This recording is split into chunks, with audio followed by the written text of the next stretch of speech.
اب عیسائی جو رہنما ہیں ان کا کام کیا رہ گیا ہے؟ ایک بات کر کے بس میں آگے چلتا ہوں. جس مذہب کے مذہبی اسکالر جن چڑیل بھوت بھگانے کے لیے اور غیب کی باتیں بتانے کے لیے بیٹھ جائے نا، سمجھو اس مذہب کا بیڑا غرق ہو گیا. اب اس کے پاس کچھ بچا ہے ہی نہیں. جیسے ہمارے ہاں روحانی لوگ ہوتے ہیں، جن آ گیا، چڑیل آ گئی، فلانے نے جادو کر دیا، روحانی عاملوں کا یہ کام رہ گیا ہے. یہ وہ لوگ ہوتے ہیں جو مدرسوں میں پڑھے نہیں ہوتے، علم حاصل نہیں کیا ہوتا، لہذا ان کو حلال و حرام کا علم تو آتا نہیں ہے، تو یہ تعویذ، گنڈے، جن، چڑیل، بھوت، یہ سب چیزوں میں لگے ہوئے ہوتے ہیں. مذہب کا کام کیا ہوتا ہے؟ مذہب کا کام یہ بتانا ہوتا ہے یہ کام خدا کی نظر میں برا ہے اور یہ کام خدا کی نظر میں اچھا ہے. ہر اسٹیٹ کا ایک لا ہوتا ہے کہ نہیں ہوتا؟ ہوتا ہے کہ نہیں ہوتا؟ تو ایسے ہی آسمانی مذہب کا بھی ایک لا ہوتا ہے. اسٹیٹ کا الگ ہوتا ہے، آسمانی مذاہب کا الگ. تو اللہ ہم سے مطالبہ کرتے ہیں کہ جو آسمانی مذاہب کا لا ہے، اسٹیٹ کا بھی وہی لا ہونا چاہیے. یہ زمین پہ نافذ ہونے کے لیے آیا ہے. مسلمانوں کے پاس تو پورا ایک لا ہے، تبھی ہم حکومت سے مطالبہ کرتے ہیں بھائی اسلامی نظام لے کر آؤ. بہت حد تک بہت سی چیزیں اسلامی ہیں بھی، جو غیر اسلامی ہیں ان کو ختم کرو. سعودی عرب میں بہت زیادہ اسلامی چیزیں ہیں، کچھ غیر اسلامی ہیں، بھائی ان کو بھی ختم کرو، پوری اسلامی لے کر آؤ. یہی سب چلتا ہے نا. لیکن عیسائیت کے پاس کوئی نظام ہی نہیں ہے جس کا وہ دعویٰ کریں کہ یہ عیسائی نظام ہے، اس کو نافذ کرو. ہے ہی نہیں. اس کی سب سے بڑی دلیل یہ کہ مفتی کا لفظ آپ کو مسلم اسکالرز میں ملے گا، ہندوؤں میں، سکھوں میں، یہودیوں میں اور عیسائیوں میں یہ لفظ نہیں ملے گا. ان کے ہاں جائز ناجائز بتانے والے مفتی نہیں ہوتے. ایک آسان سی مثال دیتا ہوں کہ آپ نے اگر اللہ نہ کرے طلاق دے دی، آپ مفتی کے پاس آؤ گے کہ یہ ہو گئی ہے کہ نہیں ہو گئی ہے اکارڈنگ ٹو قرآن اور سننا. کورٹ سے اگر آپ لے بھی لوگے نا تو پھر بھی مفتیوں سے پوچھتے ہیں کہ بھئی کورٹ نے تو کر دی ہے، کیا شریعت کے مطابق بھی ہے یا نہیں ہے؟ لیکن عیسائی یہ کام نہیں کرتے. کیوں؟ ان کے پتہ ہی نہیں کہ شریعت میں ڈیورس کیسے ہوتی ہے اور شریعت میں وراثت کے کیا مسائل ہیں. شریعت میں خرید اسلامک بینکنگ کا نام سنا ہوگا نا آپ نے. عیسائی بینکنگ سنی کبھی آپ نے؟ سنی آپ نے؟ ہر چیز میں اس کا آلٹرنیٹ اسلام کے پاس ہے، ہر چیز میں. تبھی لوگ یورپ امریکہ سے ہمیں فون کرتے ہیں، صاحب یہاں کی کورٹ کا یہ قانون ہے، اسلام کیا کہتا ہے اس بارے میں؟ کہتے ہیں نا. تو مفتی کسے کہتے ہیں؟ جو اسلامک لا کو پڑھتا ہے. آپ مجھے کوئی عیسائیت میں ایسا لا دکھا دو. ہمارا لا کہاں سے شروع ہوتا ہے؟ کتاب الوضو سے. جو مسلم اسکالرز نے جو قرآن و سنت کو سامنے رکھ کے لا کی کتابیں مرتب کی ہیں، 4 اسکالر گزرے ہیں نا سب سے مشہور، امام ابو حنیفہ، امام مالک، امام شافعی اور امام احمد بن حنبل. جب اسلام دنیا میں پھیلا، خلافتیں قائم ہوئی، تو ریٹن فارم میں اسلامک لا کی ضرورت تھی. تو 4 مشہور اسلامک لا وجود میں آئے. ان میں چند چیزوں میں اختلاف تھا، میجر چیزیں سب کی ایک جیسی. اور وہ جو اختلاف تھا اس کے بارے میں بھی نبی نے ہمیں بتا دیا تھا کہ یہ اختلاف ہوگا، تو اس میں پریشان ہونے کی ضرورت نہیں ہے. اس میں جو حق پر ہوگا اس کو 2 اجر ملیں گے، جس سے غلطی ہو گئی اس کو بھی اجر ملے گا. یہ بھی ہمیں نبی نے پہلے بتا دیا کہ اس اختلاف کو زیادہ ویلیو مت دینا، بلکہ اس اختلاف کا فائدہ یہ ہوگا کہ بعض دفعہ ایک زمانے میں ایک فقہ کا کوئی مسئلہ چلنا ممکن ہی نہیں ہوگا، تو دوسری کتاب سے تم سہارا لے سکتے ہو، کیونکہ قیامت تک آیا ہے نا. تو وہ جو 4 مشہور لا ہمارے مرتب ہوئے، آپ ان کی کتابوں میں ان کی ڈیٹیل میں جاؤ، انسانی عقل حیران ہو جاتی ہے. 1200 سال پہلے تقریباً امام شافعی نے ایک کتاب الام کے نام پر اسلامک لا کی کتاب لکھی، قرآن و سنت، حدیثیں، قرآنی آیات استدلال کر کے. اس سے پہلے امام ابو حنیفہ کے شاگرد امام محمد لکھ چکے تھے 6 کتابیں. یہ لوگ کہتے ہیں نا امام حنیفہ کی کوئی تصنیف نہیں ہے، تو اس سے کوئی فرق نہیں پڑتا. امام حنیفہ کے شاگرد کی جب ہے، جس میں ابو حنیفہ رحمہ اللہ کے اقوال نقل کر دیے، تو اس میں کیا جا رہا ہے کہ وہ خود نہ لکھنے سے کیا ہو گیا، ان کے شاگرد نے لکھ دی نا. تو ان کے شاگرد نے پوری 6 کتابیں لکھی جو اسلامک لا.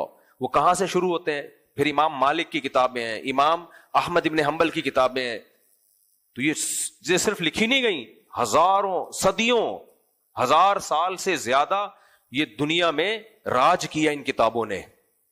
ان پر فیصلے ہوئے، عدالتیں چلی. ابھی خلافت عثمانیہ کا خاتمہ 1922 میں جا کے ہوا ہے، 1920-22 میں، تو جا کے اسلامک لا کو زوال آنا شروع ہوا ہے. لیکن اب بھی مفتیان کرام وہ لا پڑھتے ہیں، اور ایسا نہیں کہ بالکل ختم ہو گیا. اب بھی بہت بڑا حصہ اسلامی ملکوں میں اسی کا نافذ ہے، اسی کا چل رہا ہے، اسی کو فالو کیا جاتا ہے.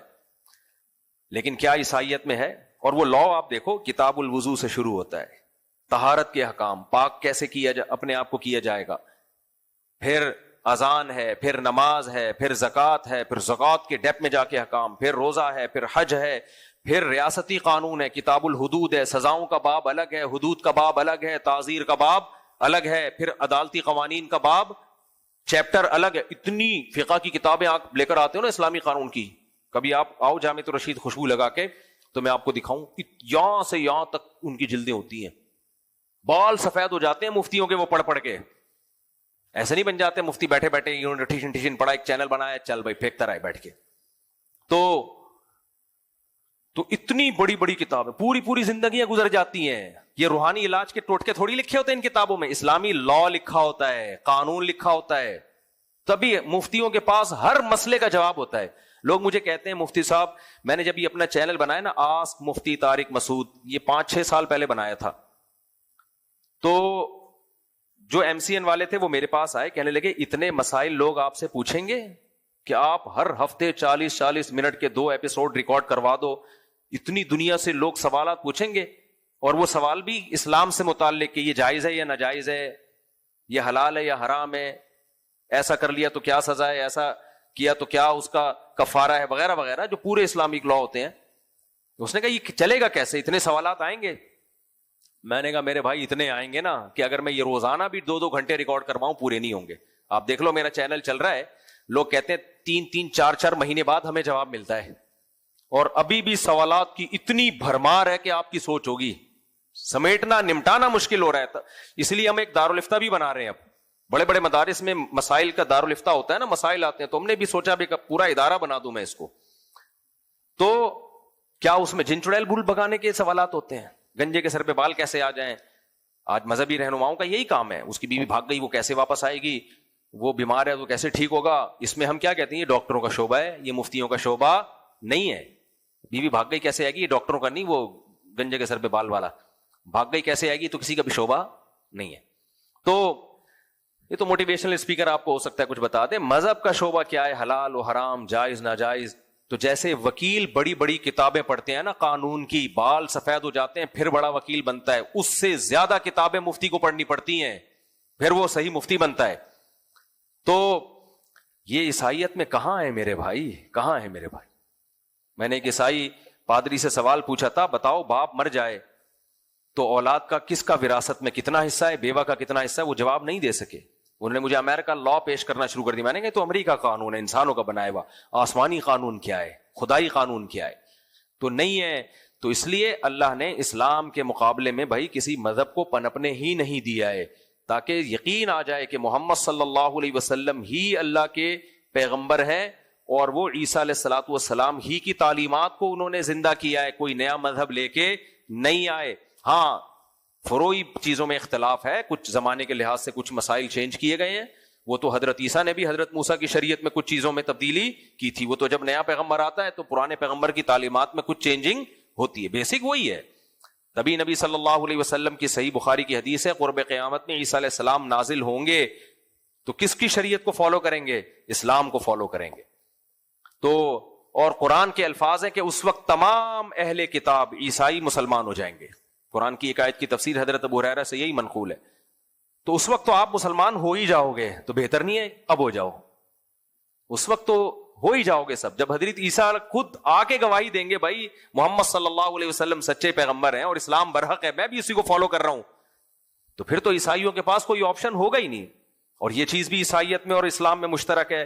عیسائی بھی اس کے قائل ہیں کہ عیسیٰ علیہ السلام آسمانوں پہ زندہ ہے، قرب قیامت میں نازل ہوں گے. اسلام بھی اس کی تصدیق کرتا ہے. فرق کیا ہے کہ عیسائی کہتے ہیں ان کو سولی پہ لٹکایا گیا، اسلام کہتے ہیں نا سولی پہ نہیں لٹکایا گیا ان کو.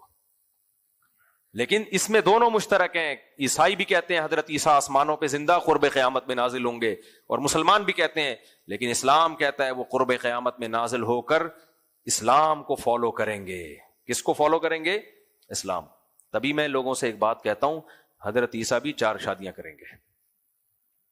سمجھ رہے ہو؟